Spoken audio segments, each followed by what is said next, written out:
Meus governantes preferidos. Só entendeu quem estava na virada aqui, né? Cadê os governantes do Senhor?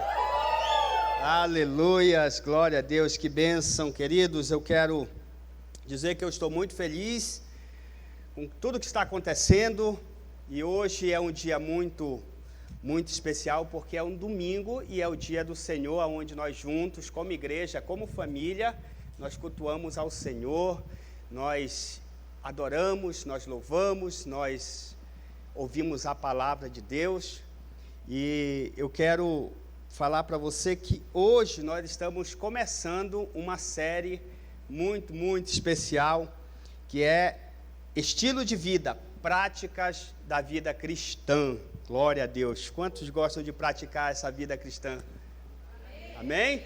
Você sabe que a vida com Jesus é maravilhosa. É maravilhosa. Nós cremos assim. Muito bem. Eu quero só reforçar rapidamente um aviso aqui que foi dado sobre o nosso Paz Camp. O que vai ser o nosso Paz Camp? Normalmente, esse Paz Camp, nesse período do ano, é o Paz Camp da galera jovem, né? Mas isso não quer dizer que nós somos velhos. Amém?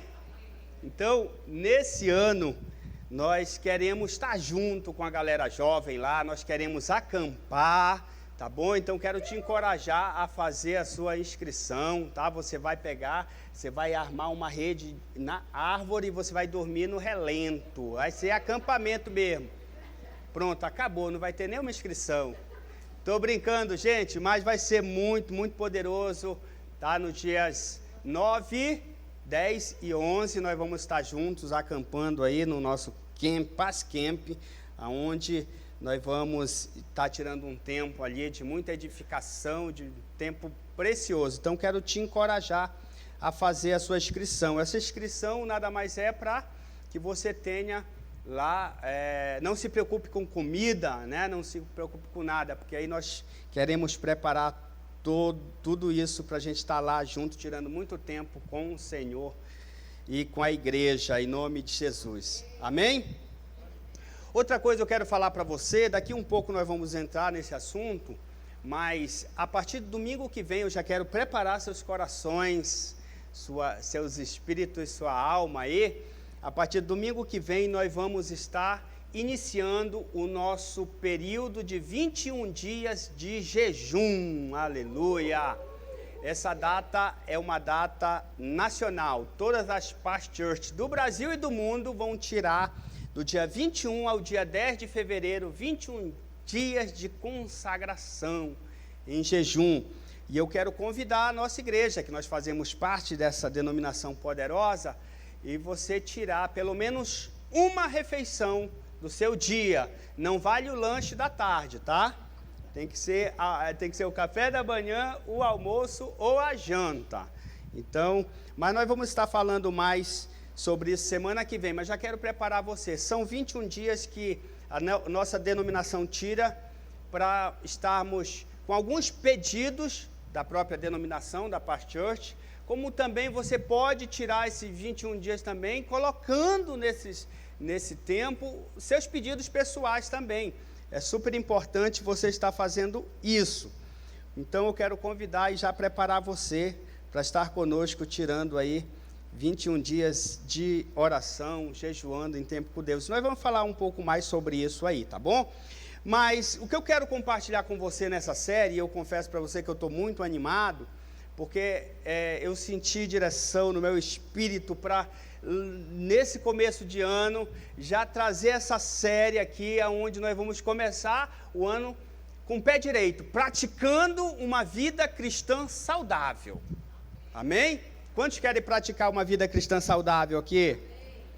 Muito bem, bora ver se até no final você vai concordar comigo, porque a prática da vida cristã vai exigir um pouco mais de nós, como igreja, né?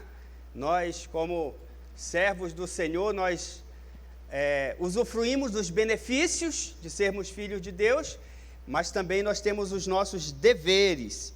Então, nesta série Estilo de Vida, nós vamos falar de algumas práticas da vida cristã que eu considero essenciais para a nossa sobrevivência espiritual. Então, vamos começar agora a nossa série, onde nós vamos estar falando um pouco mais sobre cada uma das práticas. Daqui um pouco eu quero te falar. Mas a verdade é que na Bíblia, nós sempre vamos encontrar várias instruções e direcionamento da parte de Deus sobre um estilo de vida que eu e você devemos seguir. Um estilo de vida que o cristão deve viver. Ela fala de uma vida diferente, uma maneira de viver diferente daquela na qual nós vivíamos antes de entregar a nossa vida ao Senhor Jesus.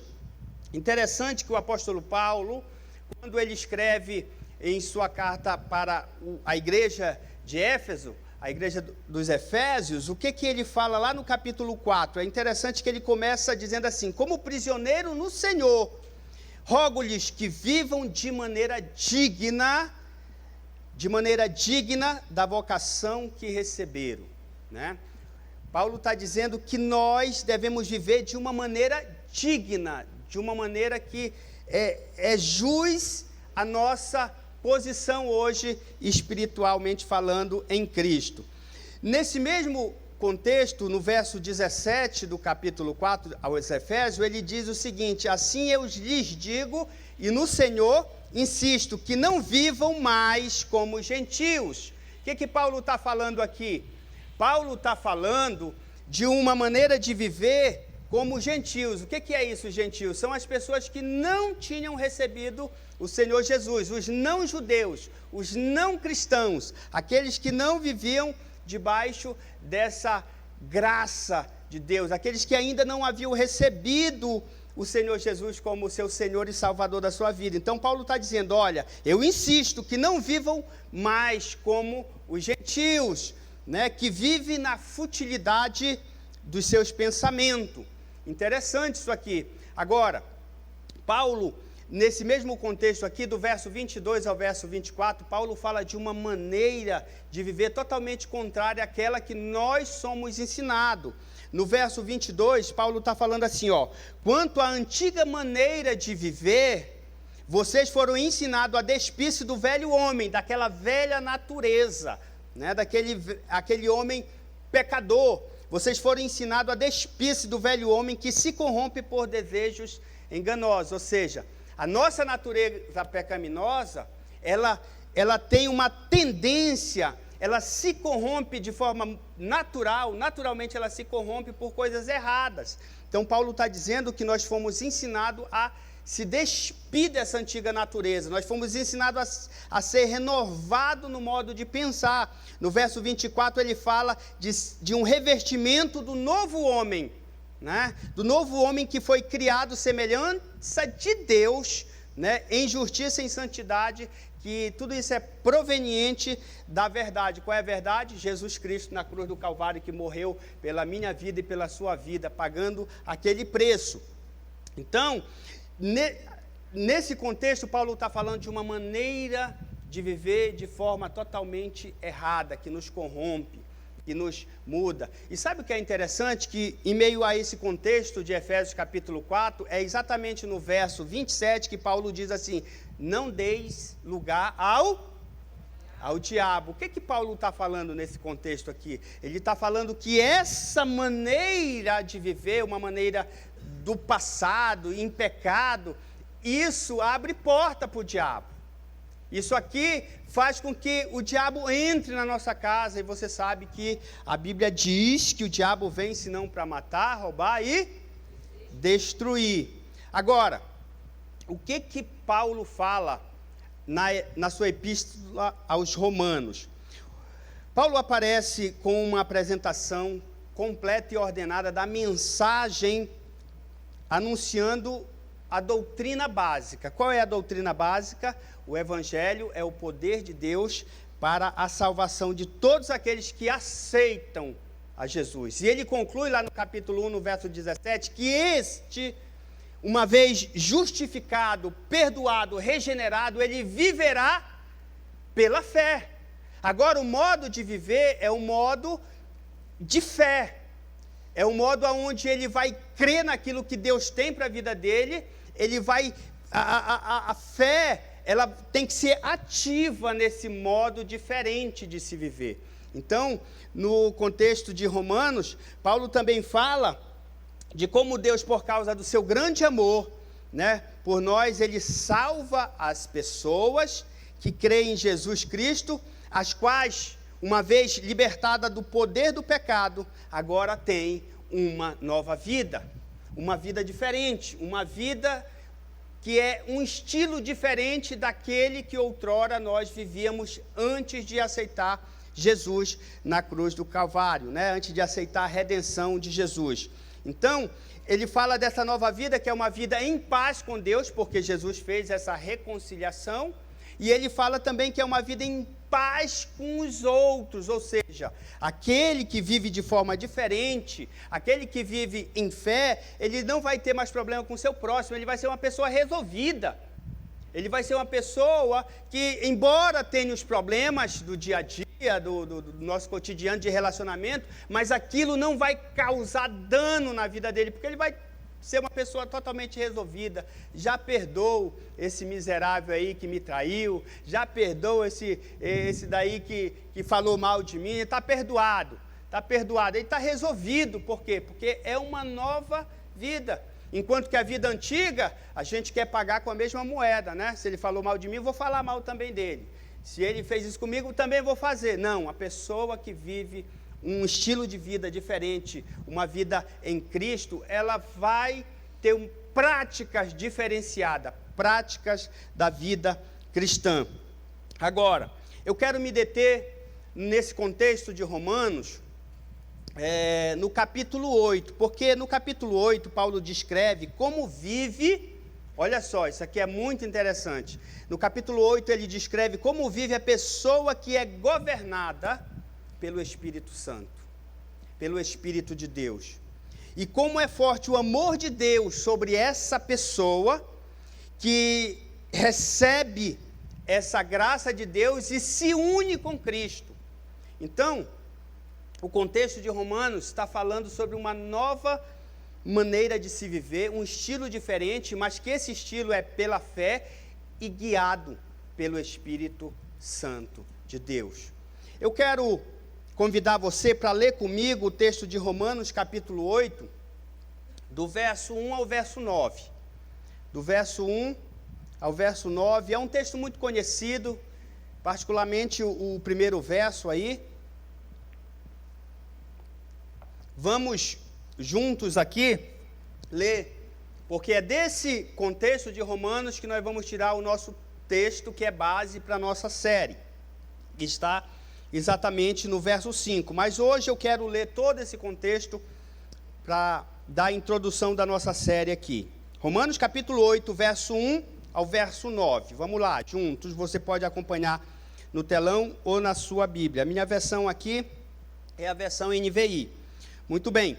Portanto, agora já não há condenação para os que estão em Cristo Jesus.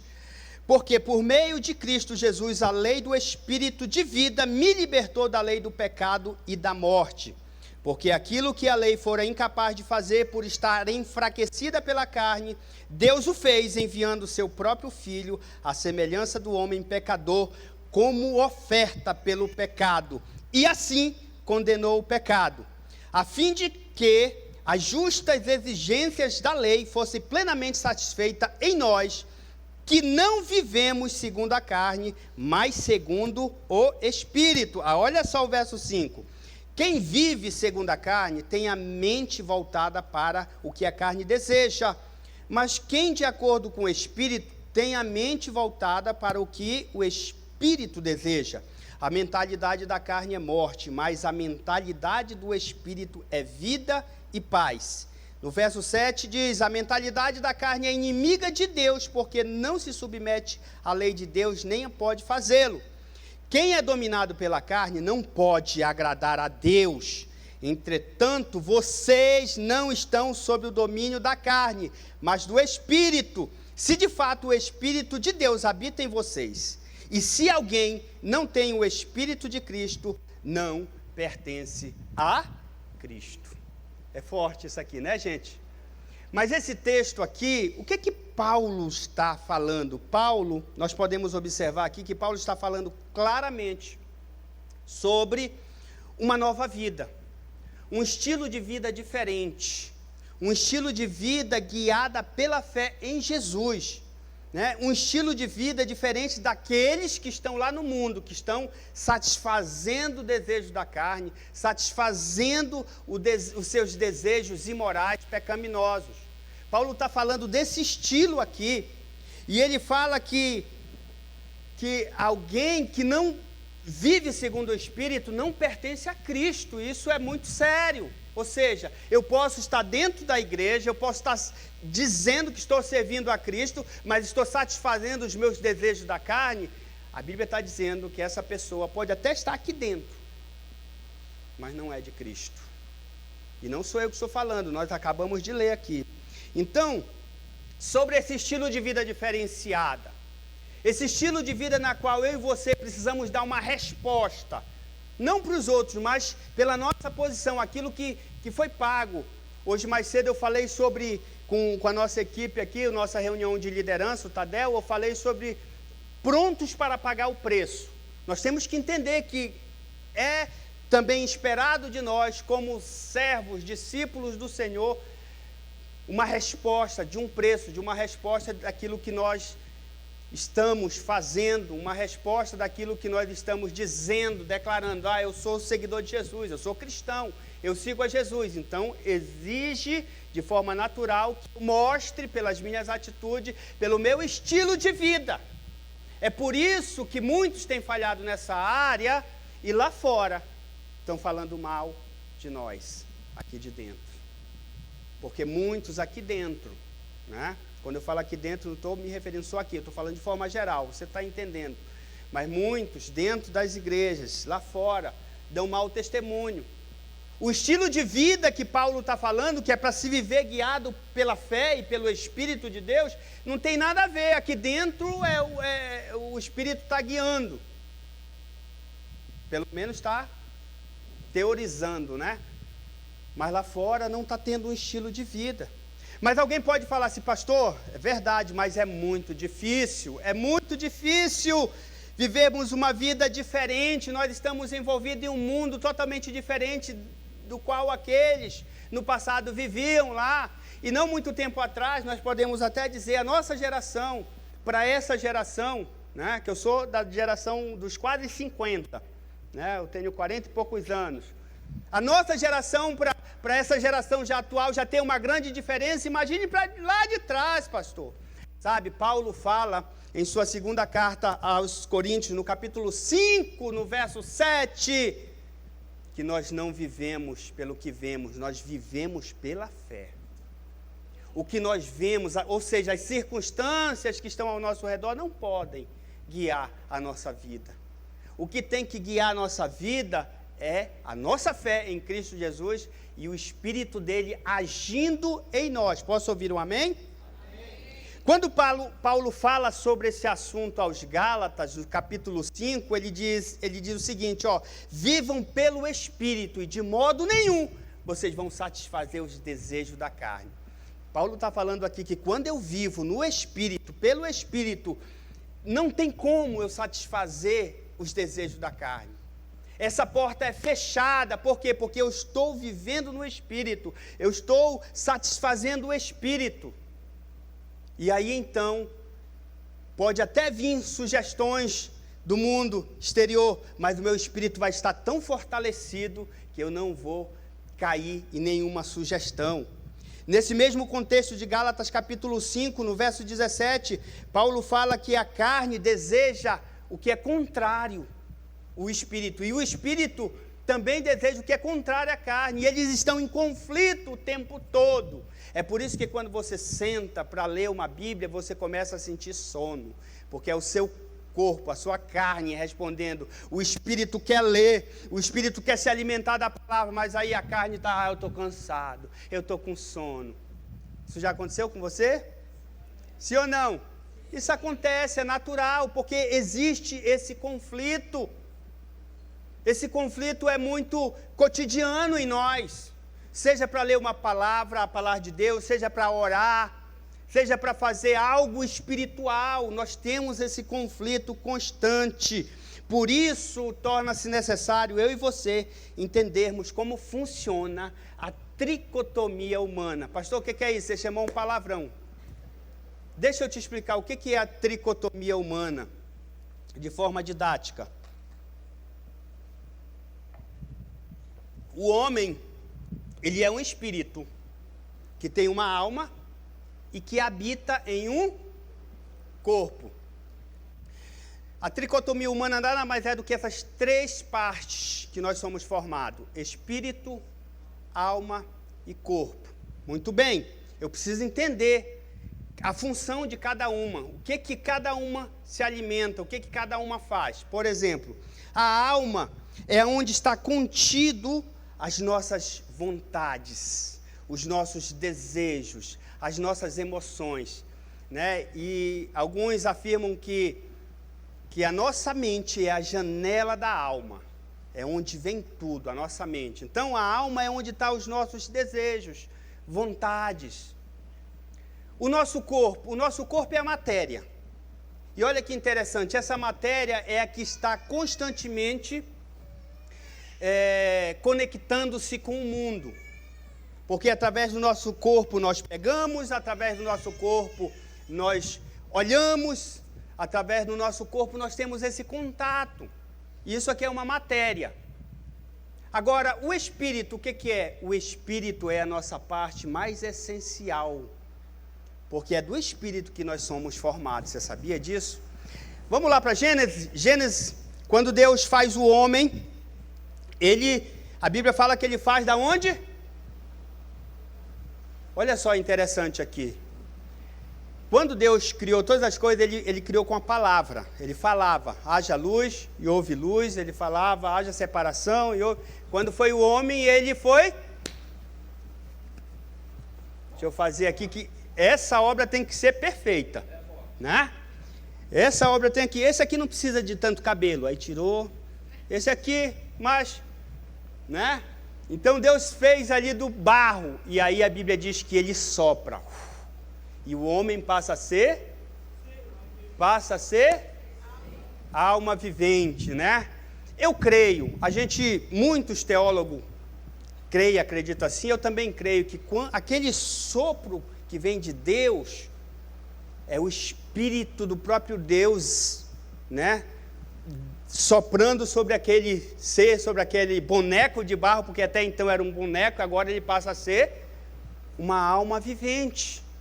E esse Espírito que nós somos formados por ele é a nossa consciência, é a nossa intuição. Sabe quando você peca e você se sente mal? É o seu espírito, não te acusando, mas ele está chorando. É a consciência, nós chamamos esse sentimento, a minha consciência está pesada. É porque naquela hora você fez alguma coisa errada, e o que acontece? O seu espírito, ele chora. Por quê? Porque esse espírito se conecta direto com Deus, ele se entrelaça com Deus, ele se mistura com Deus, o nosso espírito. Sabe quando você diz assim, eu senti que Deus falou comigo? Você já sentiu alguma vez Deus falando com você? Foi Deus falando com o seu espírito. Essa é a comunicação. E é por isso que nós precisamos entender isso aqui. Nós precisamos compreender essa tricotomia humana. Agora, é interessante eu definir o seguinte. Na minha vida, o que vai governar a minha vida? Será a minha alma? São as minhas emoções? São os meus desejos? Se isso governar a minha vida, eu terei um rumo. Será a minha carne, meu corpo? Eu tenho necessidade de cair na gandaia. Eu estou sentindo vontade de beber, encher a cara, ficar porre, tirar a roupa, sair pelado pela rua. Seria maravilhoso, né? Então, se isso governa, eu tenho outra direção. Agora, deixa eu falar uma coisa para você. Se o que governa a tua vida for o teu espírito, se é o teu espírito que você alimenta, a direção é para o alto. A direção é para o céu, a direção é para Deus. Por quê? Porque a nossa alma, o nosso espírito, o nosso espírito está clamando por Deus, ele precisa de Deus. Para ele sobreviver, ele precisa de Deus. A fonte do nosso espírito é Deus, porque o nosso espírito veio de Deus. Amém? Então, nós precisamos entender e trabalhar práticas saudáveis que vão alimentar nosso espírito. E são essas práticas que eu quero falar agora com você. Até agora foi só introdução, tá? Só introdução. Prepara aí que o negócio vai ser forte, né? Existem práticas que nos ajudará a viver um estilo de vida diferente. Existe um modo de se viver que vai me colocar no trilho dessa vida que Paulo fala. Existem práticas da vida cristã que são diferentes do mundo. O mundo a gente conhece, muitos de nós, a maioria já veio de lá. Nem todo mundo teve o privilégio de nascer num berço evangélico e está até hoje. Quando eu nasci, minha mãe já era evangélica, mas eu, na minha adolescência, para a juventude, eu experimentei do mundo, infelizmente. Queria que isso não tivesse acontecido. Mas, quais são essas práticas, pastor? Existem muitas práticas que nós poderíamos enumerar aqui. Por exemplo, a Bíblia fala de dar esmola. É uma prática cristã. O cristão, ele tem que dar esmola. A Bíblia fala de nós visitarmos os encarcerados.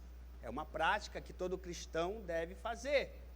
A Bíblia fala de você visitar os hospitais, os enfermos, são práticas. Mas eu quero te falar aqui 3 práticas que elas são fundamentais para que o nosso espírito se fortaleça e a carne enfraqueça e a nossa alma não subjugue a nossa vida, porque hoje em dia, muitos estão doentes emocionalmente por causa de não saber gerenciar as emoções, a alma, essa parte da nossa tricotomia humana. Então, quais são as práticas? Vai doer agora, tá? Prática do jejum. Posso ouvir o amém? Amém. Nós vamos falar dessa prática. Prática pode colocar no telão aí, ó. Prática do jejum, prática da oração e prática da leitura da palavra. São práticas saudáveis que vai nos colocar no trilho espiritualmente. Ah, pastor, isso aí eu já faço. Beleza, top, está no trilho.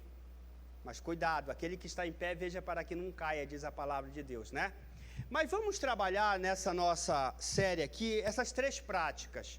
Porque deixa eu falar para você, eu já pratico isso há muito tempo. Essas práticas aqui. Isso é uma necessidade não só de quem é pastor, de quem é líder, mas isso é uma necessidade da vida cristã. Se eu quero ser sadio espiritualmente, eu preciso praticar essas 3 coisas aqui na minha vida. Então, nós vamos hoje nessa primeira parte da nossa série, deixa eu ver aqui o tempo, meu Deus, o tempo está correndo. Nós vamos trabalhar essa primeira prática aqui, a prática do jejum. Nossa primeira parte hoje eu quero conversar com você sobre a prática do jejum.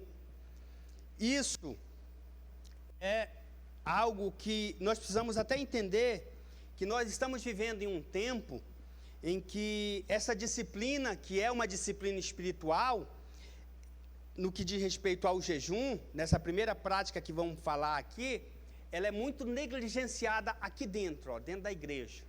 Agora, por que isso? A prática do jejum é algo que todo cristão precisa entender. Todo seguidor de Jesus necessita disso. Nós precisamos disso, para que a nossa vida espiritual se fortaleça, e nós vamos aprender aqui. Sabe, John Wesley, na sua obra O Sermão do Monte, ele falou o seguinte: de todos os meios da graça, o jejum tem sido o mais mal compreendido. Alguns exaltam acima de todas as escrituras e da razão, outros desconsideram por completo. Ou seja, ele está dizendo aqui que alguns é 8 ou 80.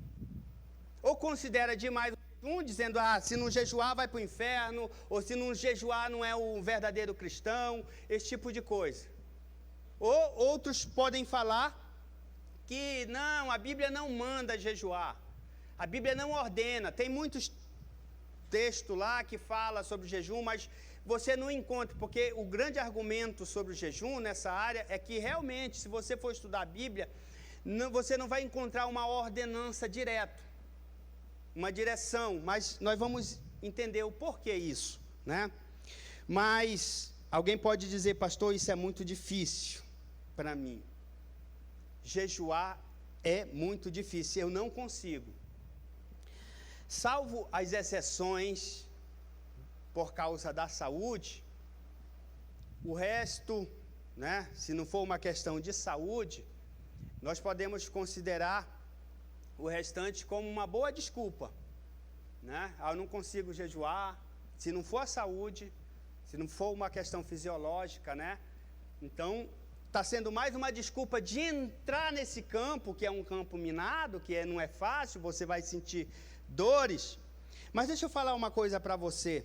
Sabe, aquilo que nós persistimos em fazer, aquilo que nós fazemos com perseverança, à medida que você faz isso, você percebe que vai se tornando mais fácil. Não porque a natureza daquilo que você está fazendo se torna fácil, mas porque você cria uma resistência, você cria uma cultura dentro de você, e aí aumenta a sua capacidade de fazer. E isso não só no jejum, mas em qualquer área. Isso aqui é muito difícil, mas você vai fazendo, e até você chega e domina a área. Amém? Quem dirige aqui?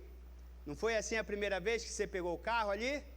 Né? Eu me lembro que a primeira vez que eu queria dirigir, eu peguei o carro do meu tio, ele não está aqui, né? Eu posso falar, ele estava chapado. O Alexandre, meu tio Alex aqui, ele não era convertido ainda.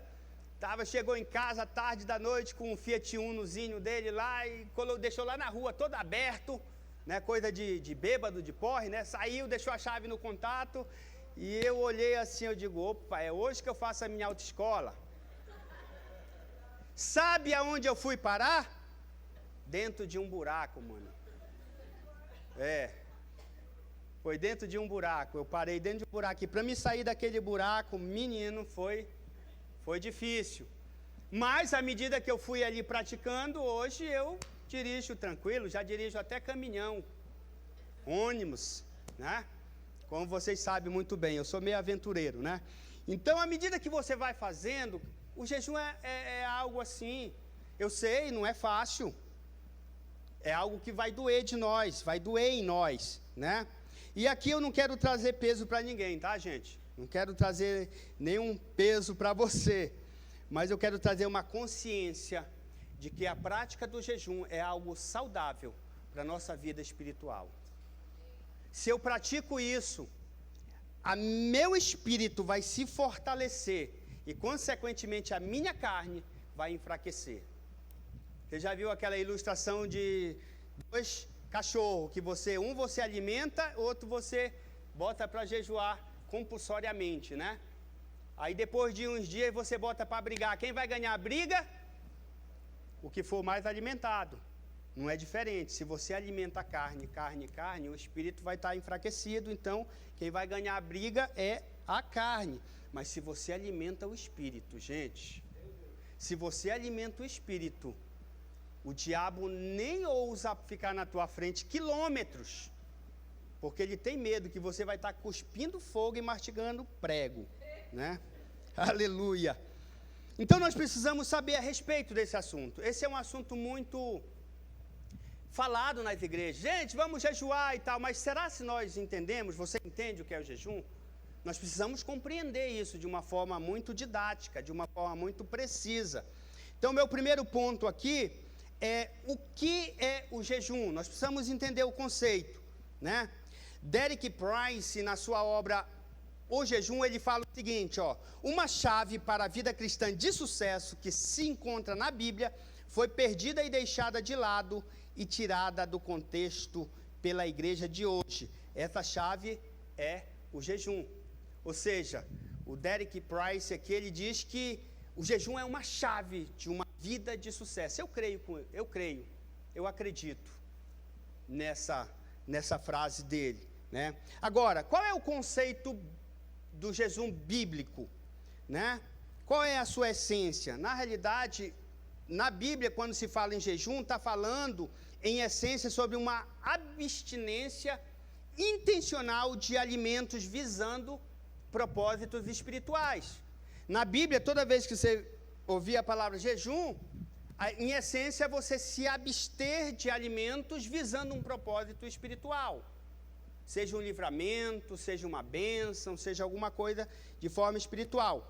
A palavra grega que é traduzida como jejum na Bíblia é a palavra nesteia, que deriva da sílaba né? Da palavra, duas sílabas aqui, a ne, que é um elemento de negação, ou seja, pode ser não, mas a palavra estébio, que quer dizer comer, ou seja, não.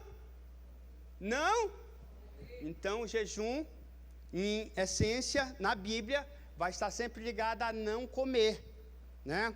O que o nosso Aurélio, né, nosso amigo Aurélio, que nos socorre muitas vezes, ele vai definir como abstinência ou abstenção total ou parcial de alimentação em determinados dias, por penitência ou prescrições religiosa ou médica. Quem já jejuou aqui quando foi o médico disse, amigão, vamos fazer uma cirurgia, preciso que você volte amanhã aqui e você esteja em jejum. Às vezes nem precisa você fazer cirurgia, né? Basta você doar, né, compulsoriamente seu sangue, né? Você vai precisar tirar o sangue para fazer os exames, então tem que estar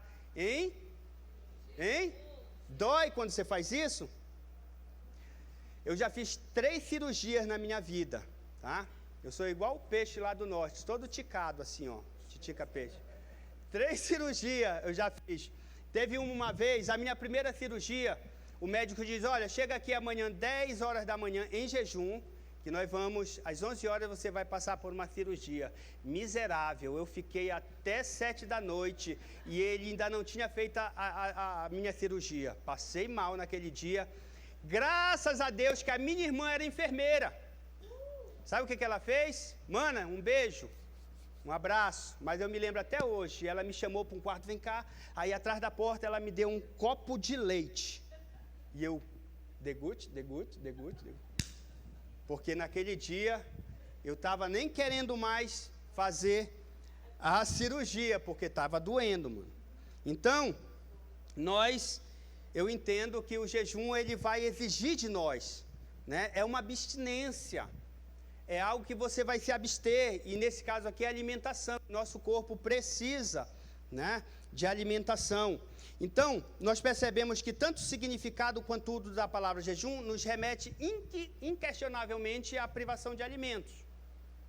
Então, se eu jejuo, eu vou me privar de alimentos, né? Me privar de alimentos.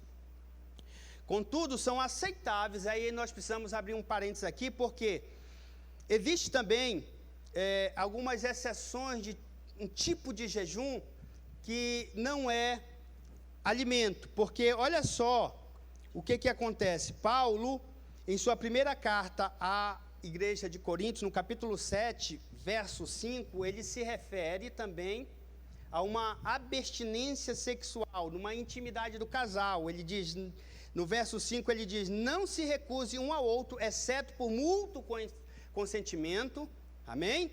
E durante certo tempo para se dedicar à oração. O que Paulo está falando aqui, ó? Você quer jejuar essa área? Beleza, só tem uma regrinha, né? Aliás, 2 regras básicas. O cônjuge, seu esposo, sua esposa, precisa consentir. Os 2 têm que estar em consenso, porque senão, mano, vai gerar um negócio aí que o pastor vai ter que ir lá resolver, né? E a outra razão é que não seja por muito tempo. Tá? Eu decidi, a minha esposa chega comigo, eu decidi jejuar 1 ano. Eu digo, tá amarrado, Satanás. Tá amarrado. Te dou 2 dias. Demais, né? Quem me dera, né? Então, Paulo abre essa exceção. E aí a gente vai entrar aqui numa questão que existe também alguns tipos de jejum. Paulo, abrindo essa exceção, abre um leque. Existem pessoas que jejuam televisão, por exemplo. A gente não pode julgar, porque é o seguinte: nós não podemos dizer que, eu vou jejuar televisão um mês, um ano. Eu não posso dizer, eu vou fazer um jejum bíblico. Qual é, meu filho? Vou jejuar televisão. Aí não está certo, porque a Bíblia não fala sobre o jejum de televisão. Como eu falei, todas as vezes que está falando de jejum aqui, com exceção essa de Paulo aqui, está ligado à abstinência de alimento. Mas, se isso for para mortificar a carne, por quê? Porque o objetivo do jejum é mortificar a nossa carne. E, consequentemente, ao mortificar a nossa carne, nós vamos buscar a Deus. Nós vamos se debruçar diante de Deus. Porque nós queremos fortalecer o nosso. Tá. Agora que nós falamos aqui, deixa eu só responder uma pergunta que eu estou sentindo assim, sabe quando você vê aquelas interrogações na cabeça? Qual é a pergunta, pastor? Pastor, é o seguinte, eu estou num período de consagração, estou jejuando.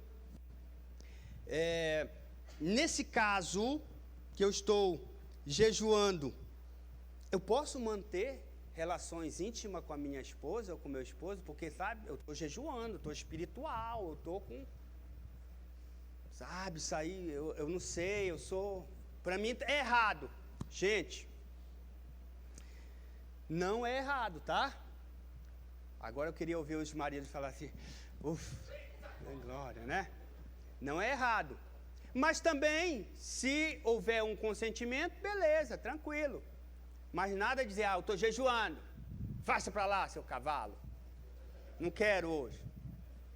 Né? Então, tem que tomar muito cuidado nessa área aí, porque se você está se abstendo de alimento, isso não impede de você... Você sabe, muito bem. Contudo, nós precisamos observar o que foi dito, né? Tem que ter um consentimento. Isso é muito importante. Agora, no entanto, a observação do significado do jejum continua sendo, né, em sua essência, a abstenção de comida, de alimentos. Tá certo? Não há regras rígidas quanto ao jejum. Cada um faz como e quando, né? E com frequência quiser. Na Bíblia você vai ver vários tipos de jejum. É importante você orar a Deus e pedir direção de Deus. Por exemplo, eu estou sentindo que esse ano eu já pratico isso. Eu tenho um hábito de jejuar. Particularmente eu gosto muito de jejuar nos períodos da manhã. Eu acordo, né, não tomo café, isento a minha esposa de ter que levantar mais cedo para fazer o café, glória a Deus. Quando ela levanta para fazer para ela, né? Mas eu costumo, né, praticamente todas as semanas do ano, pelo menos uma vez na semana eu tiro o período da manhã. Mas esse ano eu estou sentindo algo diferenciado. Para você ter uma ideia, no dia 31, no nosso culto da virada, você acredita que ele me pediu para me jejuar naquele dia da ceia aqui? Eu tomei o café pela manhã, Bianca, né, que a gente estava animado para a nossa ceia, que tomei o café pela manhã, fui tirar meu tempo com Deus, e ele me fala, jejua hoje o dia inteiro. Mas digo, hoje, último dia, tem uma ceia. Por isso que vocês me viram, os que me viram jantar 2 horas da manhã, mano. Estava entregando meu jejum ali no dia 1º, né? E eu estou sentindo que esse ano, para que a gente possa realmente receber aquilo que Deus tem para a nossa vida, Deus está me levando a um período mais intenso de jejum. Dia 21 agora vai começar um jejum de 21 dias da nossa igreja. Eu já comecei um jejum de 40 dias, então os 21 estão dentro desses 40 dias. Se você vê o seu pastor bem magrinho, palito, né? Fique tranquilo, eu estou em propósito pela sua vida também, estou orando por você, Tá bom, gente? Glória a Deus. Mas já estou, o quê? Acho que 7 dias só no líquido. Estou tranquilaço. Deus está me guiando aqui. Glória a Deus. Amém? Amém. Glória a Deus. Aleluia. Estou só no líquido. Inclusive, o que tem na cantina hoje? Pega uns 3, bate no liquidificador para mim, por favor. Não quero ficar sem comer hoje. Estou brincando. Muito bem. Agora, sobre o que é o jejum, deixa eu responder para você que algumas pessoas pensam o seguinte, que o jejum é uma espécie de moeda de troca, ou seja, eu vou jejuar para ganhar de Deus o meu benefício, a minha barganha, eu quero barganhar com Deus. Não, também o jejum não é um sacrifício que por si só traz resposta. Na realidade, o jejum é algo aonde você vai mortificar a carne e fortalecer o seu espírito para você estar em contato com Deus. Alguém pode dizer, pastor, mas espera aí. Mateus, no capítulo 6, no verso 18, está dizendo, está aí no telão, olha só, no verso final, diz assim, e seu pai, que te vê em secreto, o recompensará. Aí está dizendo, pastor, que a gente está falando sobre jejum, o contexto é jejum, nós vamos receber uma recompensa. Beleza, está falando de recompensa, mas essa recompensa, esse contexto aí está falando, a gente tem que entender todo o contexto, ele está falando daquela pessoa que ao jejuar tem que fazer da forma correta. Quando jejuar, não mostrem a aparência triste como os hipócritas, não que eles mudam a aparência do rosto para mostrar que está jejuando. Então, no contexto, essa recompensa é pela forma que você vai fazer o seu jejum e que você vai buscar a Deus. Isso sim, esse conjunto vai fazer com que você caia na graça do Senhor. E não é isso que vai mudar, porque tudo que tem para você, Ele já liberou. O jejum é só para você se conectar e pegar o número postal da sua encomenda. Entendeu? Você vai estar tão alinhado com o Espírito de Deus que Ele vai te dar as soluções. O jejum, ele faz isso. Então a prática do jejum, antes de mais nada, é uma ferramenta utilizada na busca a Deus. Não jejue de forma errada. Eu vou jejuar aqui para receber a minha bênção. Não, vou jejuar para que eu possa me conectar com Deus, que eu quero ver o que Ele tem para mim. Amém? Ponto de número 2. A Bíblia nos ensina a jejuar. Essa aqui é uma questão que para muitos entendem que sim, mas se você parar para estudar a Bíblia não diretamente, não vai ter uma ordenança no imperativo, como ela fala para a oração, por exemplo. A oração no imperativo, orai sem cessar. Você não vai encontrar jejuai sem cessar, sem parar. Não tem. Você vai ver elementos que vão formar essa ideia. E aí nós precisamos entender a Bíblia no contexto geral. Por exemplo, no Antigo Testamento, em Levíticos, capítulo 23, no verso 27, está a descrição de que os judeus, eles tiravam um dia no ano, que era o 10º dia desse 7º mês, é dia da expiação. Faça uma reunião sagrada, humilhem-se, em outra tradução está afligir a alma, isso está ligada ao jejum. E aqui fala de apresentem ao Senhor uma oferta preparada no fogo. E aqui era algo específico, que nesse dia, o dia da expiação, era para eles pagar um preço de humilhação, onde eles iam jejuar, e eles iam ofertar ao Senhor, uma oferta apresentada ao fogo. E se eles não fizessem isso, né, no verso 29, quem não se humilhar, nesse dia será exterminado. Então, é algo diferente. E quando nós estudamos o Antigo Testamento, posteriormente, você vai ver o povo judeu, ele adicionando mais 3 dias no ano para o jejum. Lá em Zacarias, no capítulo 8, vai falar que eles estavam tirando agora, né, o jejum do 4º, do 5º, do 7º e do 10º mês. Então, o contexto do Antigo Testamento fala desses 4 dias que eles tiravam em jejum. Agora, há diversos exemplos na Bíblia sobre o jejum. E nos dias do profeta Isaías, no capítulo 58, é interessante porque os israelitas começam a questionar Deus. porque os seus jejuns não estavam sendo respondidos por Deus. E Deus, no verso 3 do capítulo 58, ele fala, está escrito o seguinte: por que jejuamos, dizem, e não o viste? Por que nos humilhamos e não reparaste? Aí olha o verso 4, que ele responde: seus jejuns terminam em discussões, em rixas, em brigas, em socos brutais. Vocês não podem jejuar dessa forma e esperar que eu responda, esperar um resultado. Ou seja, aqui, esse tipo de jejum não era aceito por Deus. Por quê? Olha só, os camaradas aqui, eles tiravam o dia para jejuar, mas estavam brigando, discutindo, chamando palavrão, gritando, estavam dando murros e pontapé. Olha só, socos brutais. Já pensou?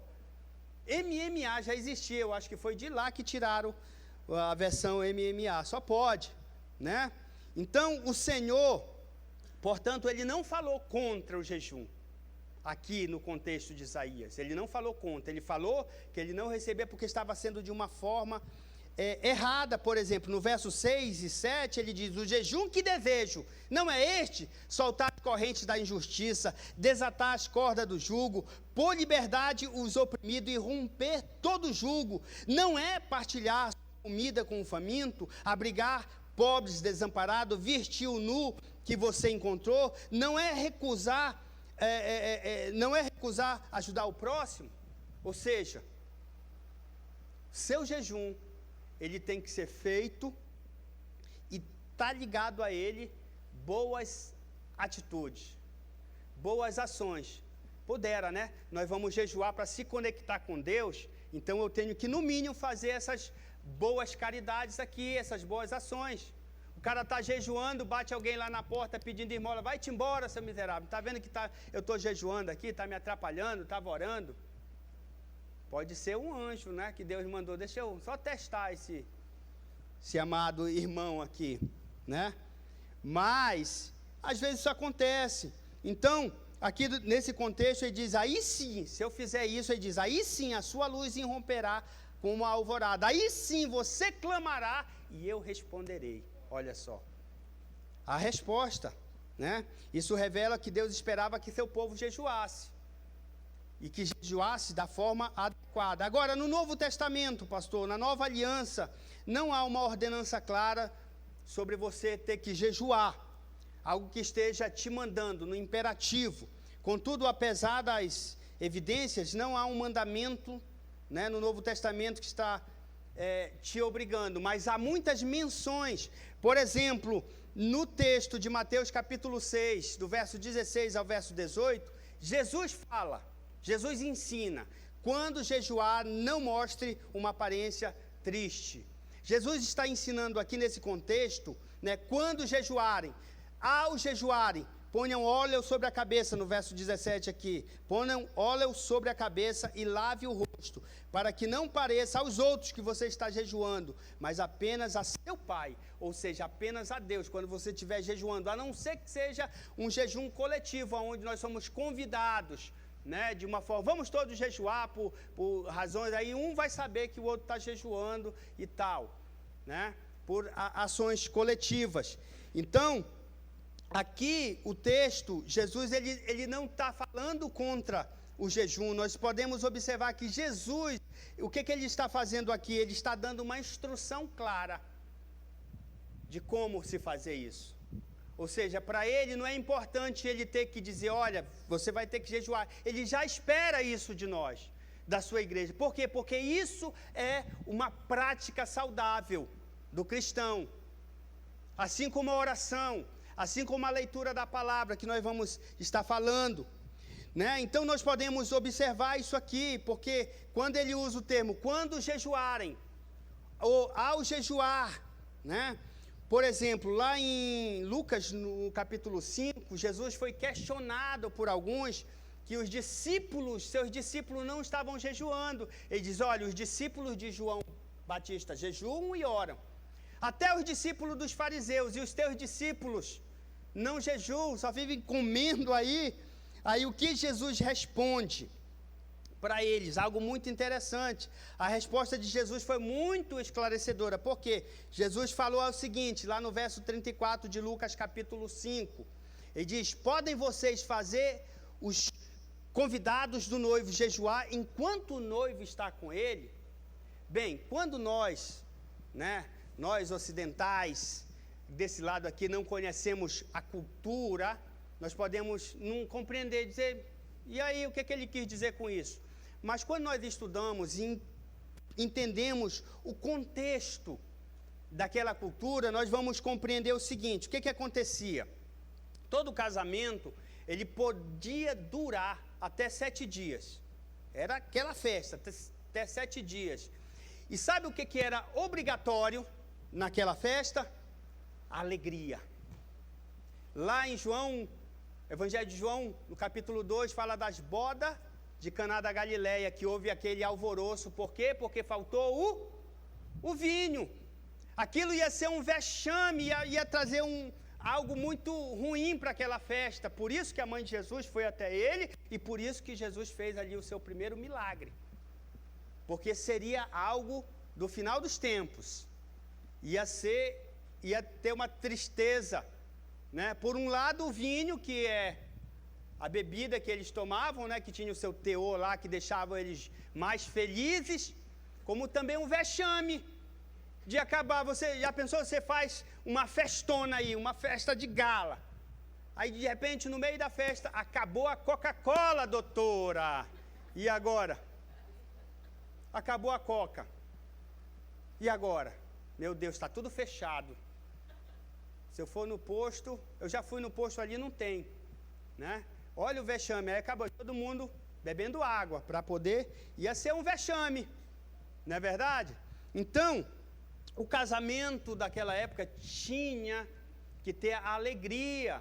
Então, quando ele fala isso, ele permite que as pessoas que questionaram entendessem que haveria um momento, porque no contexto ele fala, olha, podem vocês beber, aliás, deixa eu voltar aqui, podem vocês fazer os convidados do noivo jejuar enquanto o noivo está com eles? Ou seja, fazer os convidados todos vocês, chamar para a minha festa, tá? Mas aí vocês não podem comer, só eu. Tá? Vai ter a mesa lá, vai estar uma bênção, mas vocês vão jejuar. Vocês são meus convidados, mas eu estou decretando que vocês jejuam. Não seria escandaloso isso? Exatamente o que Jesus está falando aqui. Ia ficar um clima, né? Não ia dar meia hora, todo mundo ia vazar. Porque, a gente vai na festa para comer. Amém? Olha que vocês estão me enganando. Vocês vão na festa também para dar uma, né? Tem gente que nem come o dia todo para arrochar ali lá, né? Eu sei, o Espírito Santo me falou, né? Não estou brincando, é porque eu já fiz muito isso, né? Até uma vez que eu fui para lá, me lasquei, porque só foram servir, mano, meu Deus do céu. Aí das outras vezes eu já fui mais preparado. Então o casamento podia durar 7 dias, a festa, a alegria era algo obrigatório, então por isso não era permitido nenhum tipo de jejum. Então eles entenderam isso. Agora, com essa alegoria, Jesus não está falando contra o jejum. Por quê? Porque nesse contexto ele diz assim no verso 5, lá no capítulo 5 do verso 35, ele diz: mas virão dias quando o noivo lhe será tirado, naqueles dias jejuarão. Ou seja, Jesus está falando, agora não é o momento, mas vai chegar o dia que vão jejuar, tá certo? Agora, eu quero terminar aqui essa nossa primeira parte sobre o jejum, falando sobre o porquê devo jejuar. Por que eu preciso jejuar, gente? Porque você precisa jejuar. A prática do jejum, ela deve ser entendida no seguinte: existe um propósito principal e existe propósito secundário. Qual é o propósito principal do jejum? Buscar a Deus, que aí vai abranger adoração, quebrantamento, súplica, meditação na palavra, né? Daniel capítulo 9, verso 3, por isso me voltei para o Senhor Deus com oração e súplica em jejum. que está falando aqui? Ele está falando que ele se voltou para o Senhor. Então, aprenda. Primeiro propósito principal do nosso jejum é buscar a Deus. Então, um jejum que eu vou jejuar, mas eu não leio a Bíblia, eu não tiro tempo em oração, eu não faço nada, você só está tendo greve de fome. Porque buscar a Deus não está buscando? Ah, pastor, mas eu busco em espírito, eu fico lendo, eu fico meditando. Amém. Eu não estou aqui para julgar. Isso é válido? Eu acho que sim. Você está se conectando com Deus. Mas existe aquele tipo de jejum, né, que a pessoa diz que vai jejuar, não come nada, mas ela nem sequer lembra de Deus. Uma vez eu conversando com um irmão, ele falando comigo, isso é sério, gente. Isso é verdadeiro, foi comigo ele falou. Que aí a gente está conversando sobre jejum, aí eu perguntei para ele, como você jejua? Ele disse, eu jejuo, assim, normalmente eu janto, aí eu só vou comer no outro dia. Por quê? Porque eu janto, aí eu tiro um tempo de oração e tal, depois eu durmo. Digo, esse jejum também faço. Esse jejum eu faço todo dia praticamente, porque eu vou dormir à noite, aí no outro dia de manhã ele vai tomar o café. Isso, amém, né? Então, propósito principal, buscar a Deus. Propósitos secundários. Quais são os propósitos secundários? São consagração, arrependimento, livramento, pedido pela família, intercessão, pedido de proteção. Você está diante de Deus, leva as tuas exigências também. Deus, eu preciso disso aqui, são propósitos secundários. Eu vou jejuar para me buscar a Deus se eu tenho algumas petições a Ele. Mas nunca colocar, eu vou jejuar porque eu quero a minha bênção. Não, você vai jejuar porque você quer se conectar com Deus. E lá você vai derramar, você vai chorar para Ele, você vai falar com Ele, você vai se derramar diante da presença do Senhor. Amém, gente? Quero convidar você a ficar em pé. E quero terminar aqui com Marcos, capítulo 9.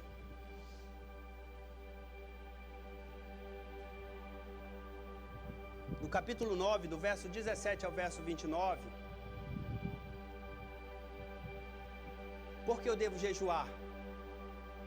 Marcos 9, 17 a 29 fala o seguinte. Jesus vai chegando, de repente tem uma multidão ali, aí chega um pai desesperado e apresenta para Jesus o seu filho, que desde a infância sofria, não falava, e vinha um espírito sobre ele, jogava no fogo, jogava na água, tentando ceifar aquela vida. E esse pai diz, Jesus, eu trouxe meu filho para os seus discípulos, mas eles não conseguiram expulsar esse mal que está na minha criança, no meu menino. Imagina aquele pai desesperado. Jesus, ele fala algo muito forte. Ele diz assim: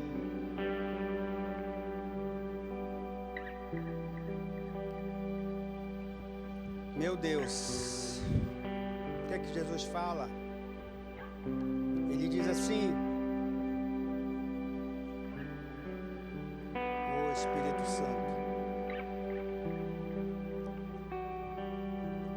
ô geração incrédula, até quando estarei com vocês? Aí, os discípulos de Jesus, já em um outro momento, sabe, com aquele sentimento de culpa, chegam a Jesus e perguntam: Senhor, por que não conseguimos acabar com aquele mal naquele menino? Jesus fala que essa casta só sairia por meio de oração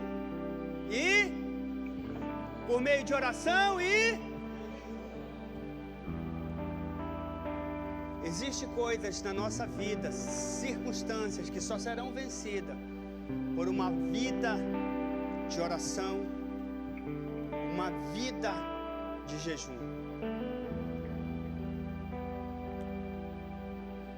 Eu creio que Deus vai nos levar a praticar isso com mais excelência, com mais intencional, de forma intencional. Que Deus vai tirar todo aquele medo de passar fome, aquela dor. Sabe, querido, eu já fiz jejum de 7 dias só na água, só no líquido. Esse que eu estou fazendo é no líquido, mas é um suco, é uma sopinha que a minha esposa tem feito para mim. Mas eu já fiz só na água.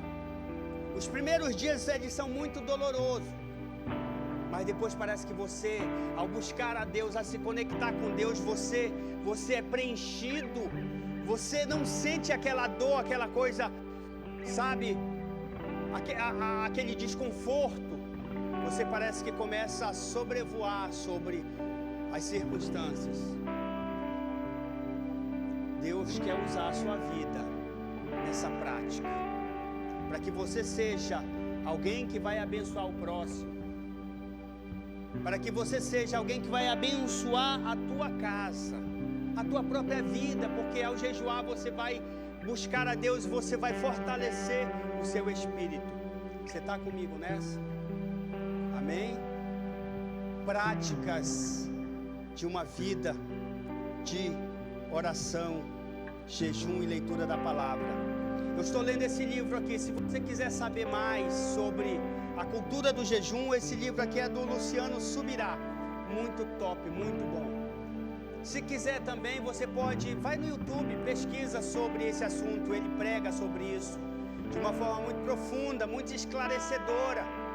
Aqui, muitas coisas que eu ministrei aqui, eu fui inspirado pelaquilo que eu estou lendo. Mas coisas que eu já praticava também, coisas que eu aprendi na palavra de Deus. Porque eu sei que essa prática é necessária para a nossa vida cristã. Em nome de Jesus. Eu quero que você feche teus olhos, curve sua cabeça, deixe eu orar pela sua vida. Pai, no nome do Senhor, nós estamos aqui, meu Deus, nesta hora, te adorando, te cultuando, recebendo a tua palavra, porque a tua palavra fala, quando Paulo declarou em Romanos, no capítulo 10, no verso 17, que a fé vem pelo ouvir e ouvir a palavra de Deus. Pai, que essa palavra fortaleça o nosso espírito e nos leve a uma prática da vida cristã saudável, uma prática do jejum, uma prática da vida de oração, uma prática da vida da leitura da palavra. Pai, em nome do Senhor eu oro que esta série, Pai, venha direcionar, venha governar este ano de governo, que venha nos colocar no trilho, que venha, Pai, nos colocar aonde o Senhor deseja, porque eu sei, Pai, que o Senhor tem grandes coisas para realizar através desta igreja, através, meu querido, da tua vida, da tua família. Por isso eu oro agora, receba em nome do Senhor Jesus esta graça, esta unção na autoridade do nome do Senhor. Levante as suas mãos aos céus e adore ao Senhor. Declare, fale com Ele. Oh Espírito Santo, vem, ó Pai. Oh Senhor, nos ajude, ó Pai. Sim, Deus.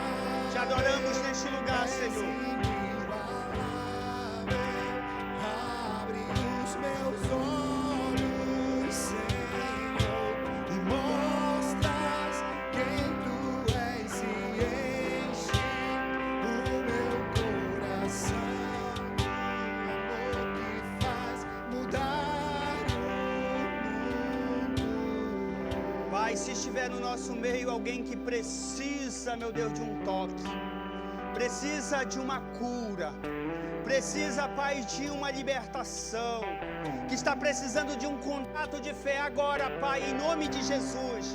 Que o Teu Espírito, o Espírito do Senhor venha sobre esta vida agora, Pai.